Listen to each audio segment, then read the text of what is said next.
It is time for a new BANLIST and Master Duel, and we're going to be using this new BANLIST in a $1,000 tournament qualifier this Sunday on twitch.tv/Decade as we debut Wave 2 of new leaks with a new BANLIST on Hit plus more of the new December pack coming.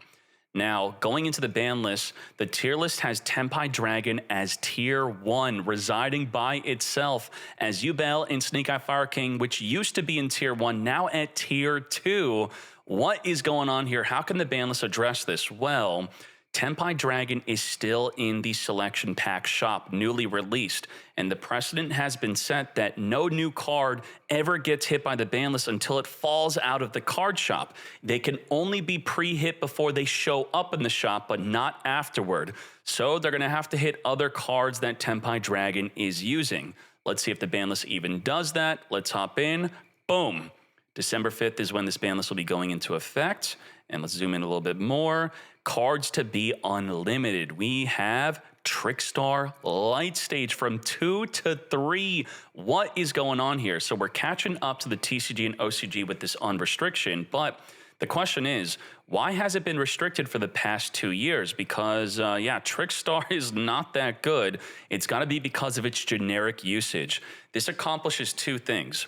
It will, with one card, this one field spell, lock up an opponent's back, or let's say they set an impermanence, a targeting negate. They now cannot use the impermanence, and then with the Trickstar you searched for by activating the field spell, you could then normal summon it, then search your deck for another Trickstar that will then special summon onto the field from your hand, and you now have two generic bodies on the field, a level 4 plus 2 or a level 4 plus a level 5. You can make a link summon like Anaconda, and then summon DPE after locking down their impermanence, and you did all of that with just one light stage. Well, this has now been power crept, so it's fine to unleash it.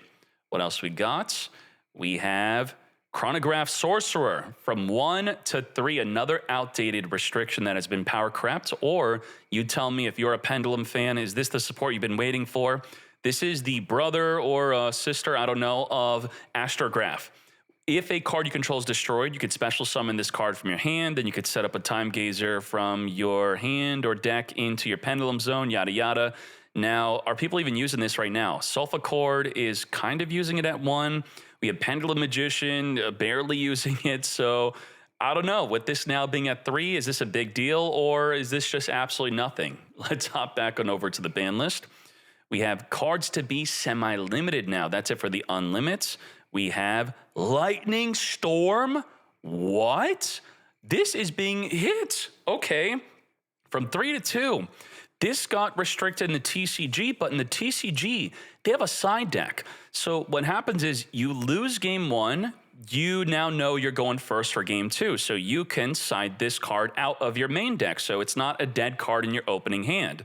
But you then, when you know you're going second, like your opponent after they beat you game 1, they can now side deck in all 3 Lightning Storms, completely blowing out your turn 1 play. And this is supposed to be balanced in best of 1 with everyone wanting to go first. But now we have a deck that wants to go second, and that is Tenpai Dragon. So as you can see here, only 27% are not using this card, but the majority were already using this at 2. Some are using it at 3, and there you go. Tenpai Dragon getting a card hit like Lightning Storm. Now, this, as I was talking about earlier, can have collateral damage onto other decks. Some rogue decks here, Numeron Raw, they were enjoying it at 3. Gizmech and Numeron, Mech Knights, and even Railway. This, unfortunate for those decks. Hopefully it's not that big of a deal, but that is just the issue with the current system of how the ban list works. All right, let's keep on going. We have, oh, that's it? Whoa, whoa, whoa, whoa. Dimension Shifter limited to 1. Wow. So if you're upset that Tenpai got Lightning Storm restricted, maybe you're now happy that Shifter is restricted. So why can we be a bit of a hypocrite on this flip of being upset and now happy? Well, this card, Dimension Shifter, lends to, it creates so many non-games. A non-game is pretty much when you have no interaction possible and you just lose, you hop in the next game, it feels bad. Well, you activate this card at the start of an opponent's turn, let's say, and then any card sent to the graveyard is now banished. So that really screws over a ton of decks. As we saw in the tier list, Yubel and Snake Eye Fire King both are graveyard dependent. So auto winning with your Tenpai Dragon deck, when it's already a good deck, you don't need Dimension Shifter to win. So it just feels incredibly unfair and unfun. So I'm happy that they're doing this. And I would say just ban a card like this, okay? You know, if you're a rogue deck, maybe, okay, Vanquish Soul, you're enjoying this. Ritual Beast, not so much a rogue deck. It is at tier 3. I just do not like cards like this even existing. So thank you, Tenpai Dragon, for this hit. And how many were even using this? Here, okay, oh, 60% not using it. Well, the problem with Tenpai Dragon not using this, the majority not using it, is the most prevalent deck being Tenpai Dragon. And if the most prevalent deck is not that affected by Dimension Shifter and you want to win the mirror match, you then don't put this in your deck. But if you want to beat everything else, you then keep it in your deck. So there you go. That's the situation there. All right. What else we got here? Zoomed in a bit too much. We have Fairy Tale Snow. From 3 to 1, what the heck? Most people already only play this at 1. I have 3 copies, so I now get 2 extra free URs or whatever I want. That's great. Okay. Fairy Tale Snow is an insane card. It is, with it being limited 1 now, you now have a form of counterplay against people that were playing more than 1. You can now more easily DD Crow or Bestial this. Now, if they, of course, have enough cards to banish again 7 more cards, they could then dodge your DD Crow or Bestial. But let's see the usage here. Tier limit, 100% were using it, but the majority were using it at 1. Why would a tier limit player be playing it at more than 1? That would then mean they're likely playing a 60-card deck. So the pile decks likes playing more than 1 Fairy Tale Snow, where they have 10 different engines within their deck. And because they're playing 60 cards, they need a greater chance to draw into that Fairy Tale Snow. Or they possibly play other cards with ways to discard this, like the Horus cards. I'm Seti, discard the snow from your hand. That's good. Now, I think the real reason for this card being limited to 1 is because of Lightsworn. Wait, why Lightsworn? It is because of the first turn kill play. So within Lightsworn, if you're playing first turn kill, which I don't want to deep dive into it too much because I may be spoiling myself on other cards that may get hit by this ban list, but you use a rank 3 Xyz Arrow Shark, and it deals 100 damage per banished monster you have. So with the Fairy Tale Snow at more than 1, you could very easily double banish with both the snows, because you continually banish your entire graveyard, get both Fairy Tale Snows onto the field, then make a rank 4 Xyz like Dugaris. You then get to draw 2, discard, or reborn from the grave. That was really broken, and also it made it harder to counter the Fairy Tale Snow because you have more than 1 copy. So there you go. I guess we could thank a first turn kill for getting Fairy Tale Snow to 1, even though, you know, it really wasn't affecting that many people. I know a lot of people just want this card banned, because what's really broken about this card is when it summons, not only is it being used to link climb or even Xyz, but during the opponent's turn, it doesn't just flip a monster face down.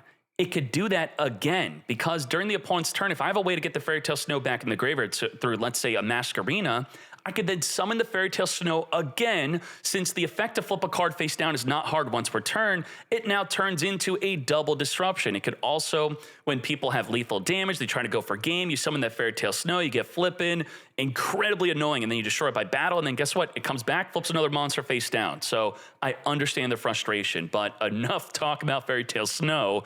Let's keep on going. All right, all right. Psy-Frame Gear Gamma. This is insanity. This is already restricted in TCG and OCG, but wow, you would think that this would be fine to have in Master, because again, best of 1.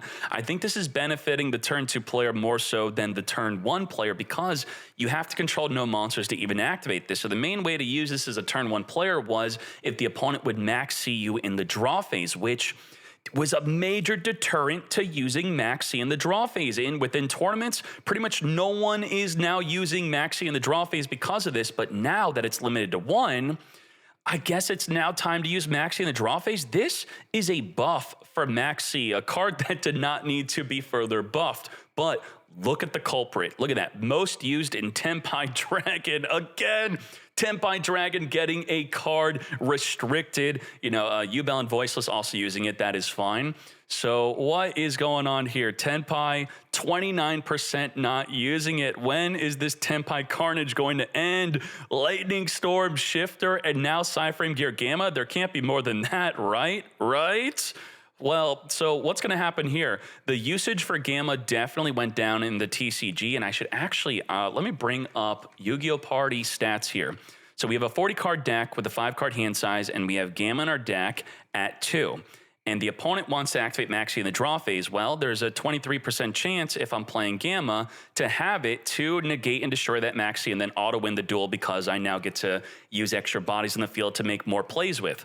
If we're still playing Gamma, your chances of, let's say, 2 out of 10 duels hitting that Maxi if you're going first, it's now slashed to, okay, we got to do this, 1 to 12.5%. It's now 1 in 10 duels. So out of 100 duels, only 10 times are you going to have it in your opening hand, where it was pretty much 20 plus duels out of 100 duels where you're able to have this. Now, I did see in the TCG, if I remember correctly, let's hop on over to the card here. Let's click on the TCG stats. In the TCG, I think it's mostly Tenpai doing it. Well, there you go. Tenpai playing 1 Gamma, there you go, Delta. People started putting Delta in their deck, and you may be thinking, ooh, I'm intrigued. I still want to use Gamma. What's this Delta? Well, we want to mitigate the fact that Driver is a dead card in our hand. We hate drawing this, so a lot of people are going to now not play Gamma because you don't want to be having this dead card for just 1 Gamma. Well, the Delta has got your back if you don't draw the Gamma. Gamma will negate a monster while you control the monsters, while the Delta will negate a spell. So without looking on Master Duel meta, so I will get you to not get spoiled on any cards that may get hit, if we type in spell card here, it should be similar though, the metas.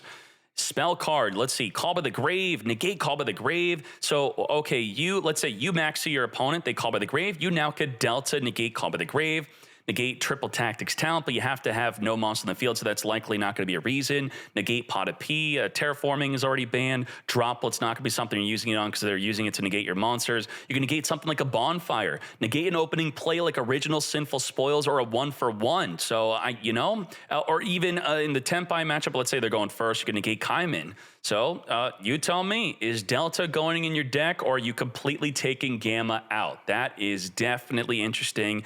And as I was saying earlier, it's now time to maxi again within the draw phase. Let's go.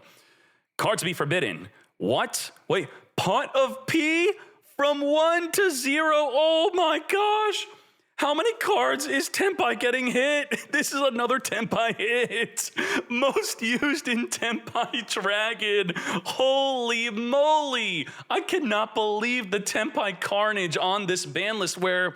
oh, DK, does this mean that Tenpai's not going to be good? No, Tenpai is still going to be the best deck. It's still barely hit. It's just they hit all these other cards that I think are going to have a bigger impact on the other decks that were using these, more so than Tenpai. Now, Pot of P, to be fair, is insanely broken in Tenpai. How is it more broken in Tenpai than any other deck? Well, Pot of P essentially says, if I were to paraphrase it, how I view Pot of P is pick up your entire deck, put a card from it into your hand, and then you can't further draw for the turn you activated this, so that's self-balancing. But more importantly, you can't one-turn kill the turn you activate this, because you just picked up your deck. You probably drew a really good card to then kill your opponent. Well, Tenpai gets to that restriction, because the restriction of not being able to one-turn kill simply is you deal half damage for the rest of the turn. Any damage your opponent takes is halved. Well, Trident Dragon in Tenpai deals 18,000 damage on top of your other attacks with Tenpai. So from 18,000 damage with a Pot of P, it's now 9,000 damage. And we all know Tenpai overall could deal over 30,000 damage in a turn. So you have it now down to 15K. So this downside, a very much needed downside to help keep this more balanced, is not a downside whatsoever within Tenpai in most cases. But you know, the rogue, this is such an important rogue deck card, because rogue decks all have a thing in common generally where they're not as consistent as the top tier decks. And because they're not consistent, they use a card like Pot of P to draw into their combo piece, like the older way to play Madolche. They very much were requiring the use of Pot of P to even get going. Now, yeah, I'm going to bring this up right now. I got to say this.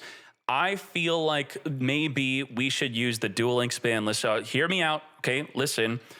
Instead of the TCG ban list way, because this is too much damage to rogue decks, and I'm sick of it. I do not like rogue decks getting hit because of top tier decks. It does not feel good. They get lowered in power for no good reason. So what is a Duel Links ban list? Well, you're going to see something kind of weird here if this is your first time. Limited to 3. How could a card be limited to 3, right? That makes no sense because you could already play a max of 3 copies. Well, that is because this is a really smart balancing mechanic to help balance top tier decks without even affecting the rogue decks. Now, how does that work? Let's say you have a goodie bag and the goodie bag says limited 3. You stick your hand in, you could only pull 3 cards out. So as you can see here, a deck like Ghost Rick and Sky Striker and Leerlusk are top tier. They're too powerful. These decks are too strong.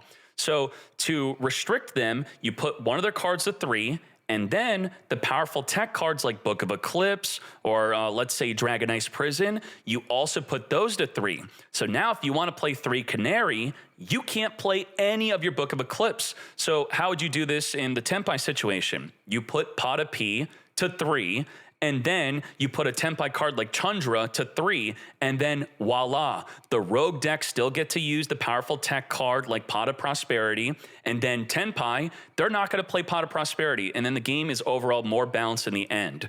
And I think going further away from TCG and OCG is a good thing. We want Master Duel to be different. I think it being a different format is a good thing to do instead of just being a repeat. So the best way to do that would be through a Duel Links style ban list. And now that you know how that works, you let me know if you like that idea. Anyone who's been playing Duel Links, that is the one main thing they love from that game compared to the TCG. I can't find anyone complaining about that way of doing a ban list. Now, let's see. Is there anything else being forbidden here? We have, full changes. What that Pot of P forbidden. Cards to be limited, semi-limited, cards to be unlimited. Wait, what the? Pot of P, Anaconda. Anaconda, what the? This card is not banned? Well, why should this be banned? Well, I just leaked to you all that Dragoon is getting unbanned. So you may be thinking, wow, you leaked that this is getting unbanned. It didn't get unbanned. It's going to be unbanned with the pack that it comes out in. So when that pack should be within 2 weeks if it is coming out the start of December like it did last year where the Dragon Rulers got unbanned. So, wow, can Anaconda get banned with this being released within 2 weeks if that's when it comes out? No, this is when it would have been hit on this ban list. So either this comes out at the end of December and they hit Anaconda later within December, or this is literally just coming out with an unbanned Anaconda. And wow, is this why Trickstar was unrestricted? You can now Trickstar Anaconda into your Dragoon. Let's go. This is going to be a wild format. Oh my goodness, that is crazy. Wow. Okay, so Anaconda off the table at the moment. And let's see what people are saying. What's going on here? Just ban snow. Yeah, see, there are snow haters.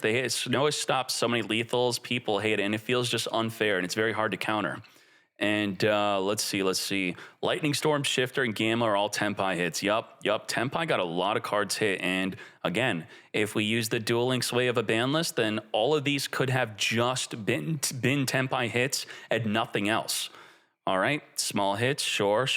But to be fair, they can't have all these cards limited to 3, and then, so let's say, yeah. So that is an issue where if there are too many powerful tech cards, you can't just, if you have them all to 3, it still kind of does hit the rogue decks. But I guess differently, though. So I could be a deck that uses Pot of P. You could be a deck that uses Lightning Storm. Tenpai still can't use those cards, but then we still, as rogue deck players, could use our Lightning Storm at 3, and then I could use my Pot of P. So yeah, Duel Links ban list is the way.